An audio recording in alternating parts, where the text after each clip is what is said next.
How's it going, everybody? I get asked all the time, when you have an old power saw, especially an old Husqvarna, because that's seems to be the most common saw with this problem. What do you do when you have a clutch that stays engaged at idle?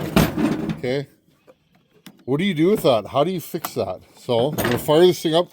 Watch, when I grab the clutch, this thing will stall because the clutch is worn out.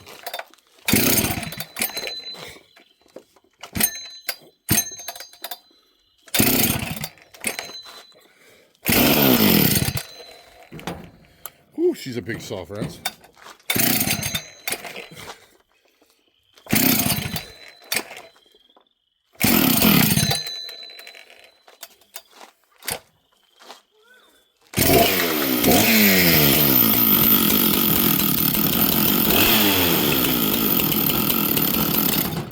See that? The chain is grabbing at idle, or the clutch is grabbing at idle.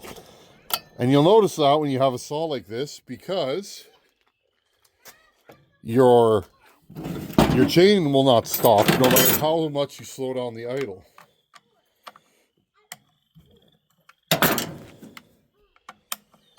Now, that can be pretty dangerous, because if you're working in the bush, often, at least I know me, I'm limbing logs, and then I'll just throw my saw down, let it idle, and I'll move brush around, or I'll buck logs and move them out of the way. Now, that's great, but if your chain doesn't stop spinning and it's moving, that can be a little dangerous. What if you forget your saw's there and you touch it?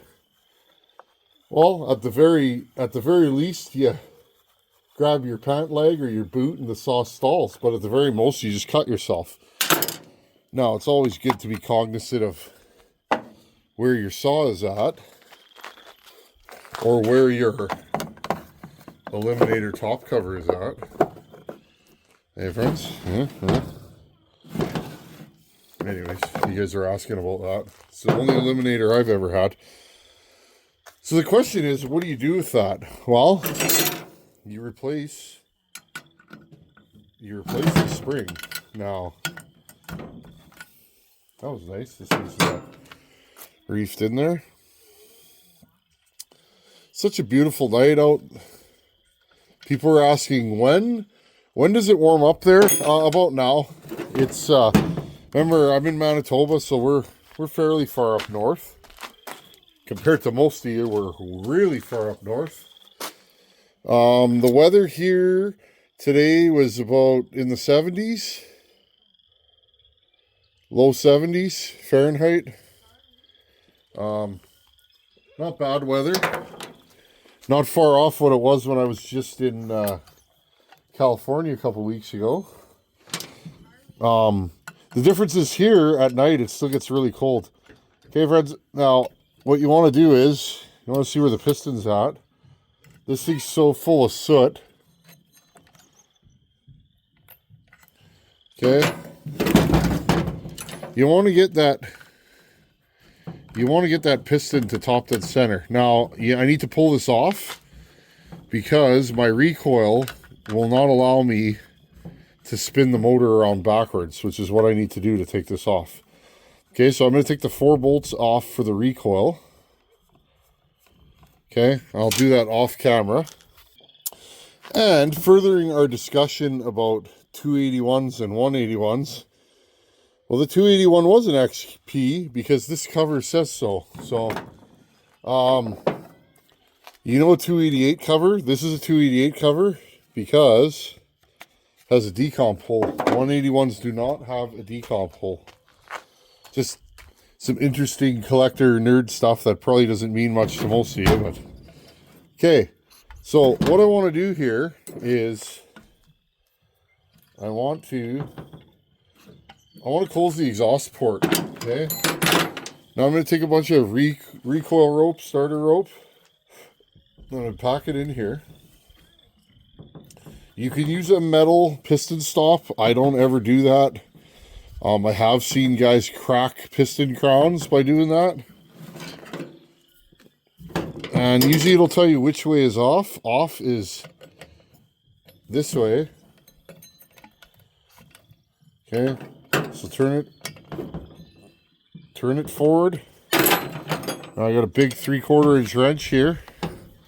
Hopefully we can do this without an impact gun. Okay, there you go. A big wrench usually does the job. An impact wrench. Sprocket's in decent shape on this thing. Okay, the other problem with having a clutch that's engaged all the time, the other sign is you'll be squirting oil out even at idle. These things should not oil at idle.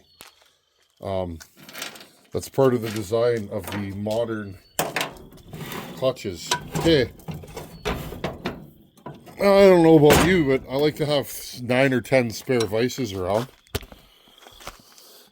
Okay, so how do you fix this? You put a new spring in it, okay? Now if you guys look how loose this spring is. A good spring usually will not do that. I'm going to spin this around here. Okay. I'm going to find the ends and I'm going to see if I can unhook them with this screwdriver here. I brought the vise because I may need it to get it back together. Okay. Now look, friends, I just took that apart with my fingers. Okay. That is not something that I should be able to do.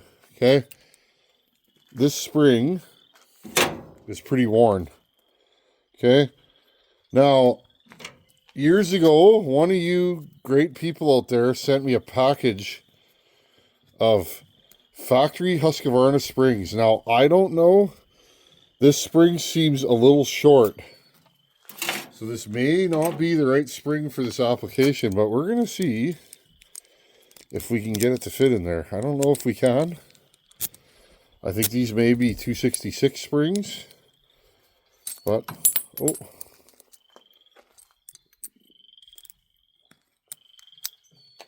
Okay, hold on, friends. I just dropped every piece of my clutch on the ground. Okay, now what you do is you take your new spring and you start feeding it through there, like so, okay? This is not one of the easier repairs to make. Okay, and now look, friends, we gotta get these two ends together. And this is where the vise comes in handy, I've always found.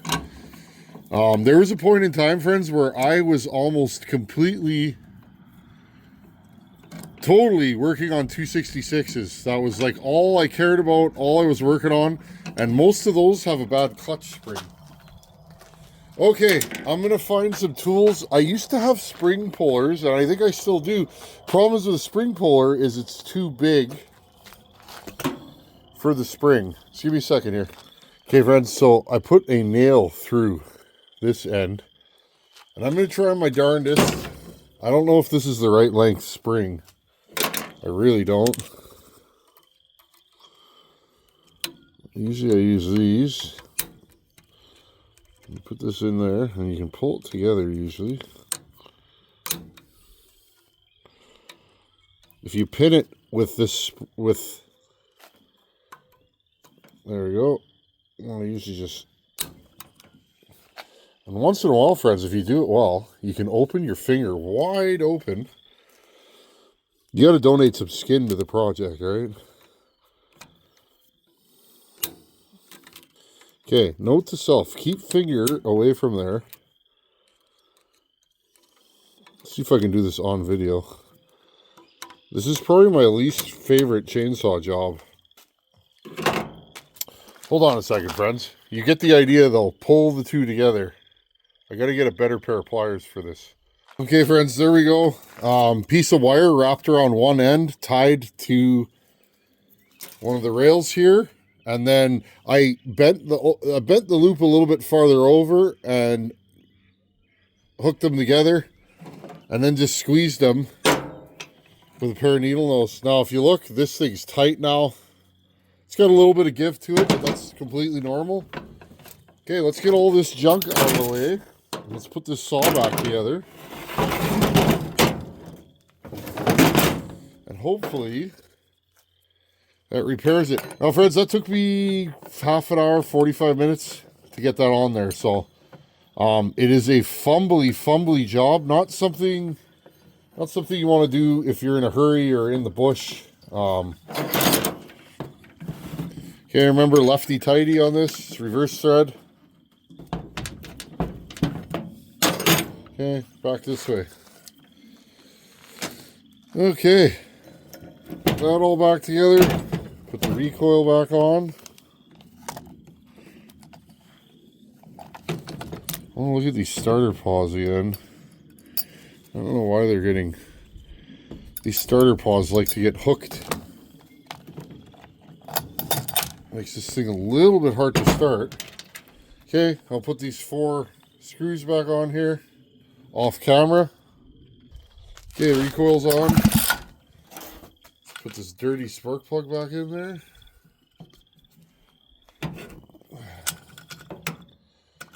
Let's see.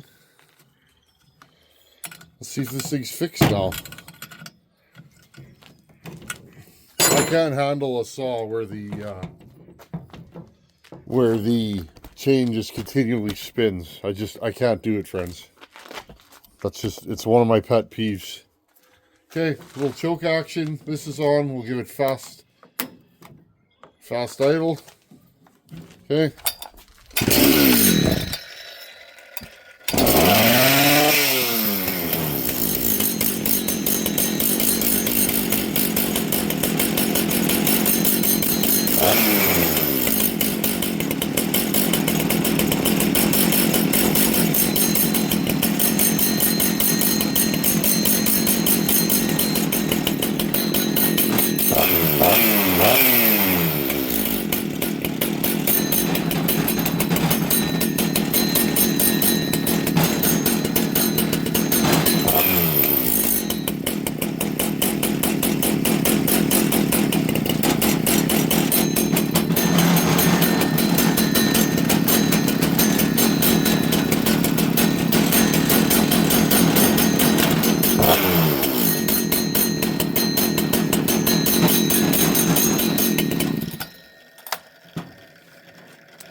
There you guys go, just like that, okay? A little bit of a tedious job, but well worth it, because now this thing doesn't oil at idle, which again, pet peeve of mine. That's number 1. And number 2, the chain doesn't move while it's sitting there idling. And again, that's something that I can't stand. Now this covers most Husqvarnas up until about the late 80s had that style of clutch. Now, if you have a 266 and you're not happy, a 288 clutch may be the same. Look online, friends, to see. You can actually take a new style clutch with the 3 clutch springs, take it apart, and retrofit that into the center of your old clutch hub. Sometimes the threads are different on the clutch hubs. So, okay, friends. So there's lots of things you can do. Next thing I need to do is get rid of this. That's definitely a problem for me. We'll put it like that for now. We're not going to be taking this saw into the bush anytime soon. If I'm running a big Husky in the bush, you guys know it's a 394. It's a ported 394 darn near every time, because that 94 I have is a monster. I would have 10 394s if I could find them. That is my absolute favorite saw, no matter what, is a 394. I like them stock, and I also like them ported. Okay, friends. Just to show you, it can be done. It is not easy. Make yourself a custom tool. If you have mini spring pullers, that would probably be the best tool. A couple of spring pullers, and you could pull them together and loop them. I don't have mini spring pullers, so I just used a pair of these. These are bent. These are my I use these for all kinds of things. Usually it's tank mounts. I slide these in. But anyhow, friends, that's how it's done. And that's how you fix a clutch. Put a new spring in it. Or if you don't have a new spring and the spring's not broken in your clutch, take this spring. Okay, take this spring. This one was extremely loose, but if your spring's just a little bit loose, take a couple of windings, pull it back. Here, friends, I'll show you. Here, watch this. Okay, take this and start unwinding your spring. Oh. Okay, like this. Oh, sorry, friends, I keep hitting you. Okay, just like this. There you go. Unwind it and then trim the end. Okay. Trim the end and make that the end of the spring. And then hook it back together and you have a shorter spring. That works too. I've done that many times. In the old days, friends, in the old days, I didn't have money for parts, so I would repair parts. A lot of times it didn't work, but that's another way to fix that. Try about two loops. And if you put that together and that's too loose, do another loop and so on and so forth until it fixes. It'll take you a while, but you can fix it and it'll last a long time like that. Anyhow, friends, it's getting dark. Thanks for watching. Take her easy. Later.